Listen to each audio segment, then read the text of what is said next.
So guys, for the first step, you want to go to search and type in view network connections. Click on it.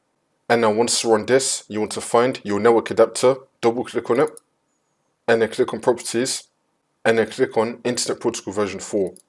Make sure that you have obtain an IP address automatically selected, and now under it you want to select obtain DNS server address automatically. So you want to keep this on the default options, and then click on OK.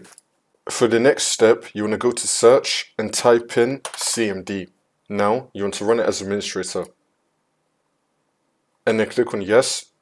And now once you run this, you want to type in ipconfig space / flush DNS and then click on enter. And now you want to type in ipconfig space / release and then click on enter. And now you want to type in ipconfig space / renew and then click on enter. Next, we're going to type in netsh space int space ip space reset and then click on enter. And now we're going to type in netsh space winsock space reset, click on enter. And now for the last command, we're going to type in netsh space win http space reset space proxy and then click on enter. And now for the last step, you want to restart your computer and then the problem should be fixed.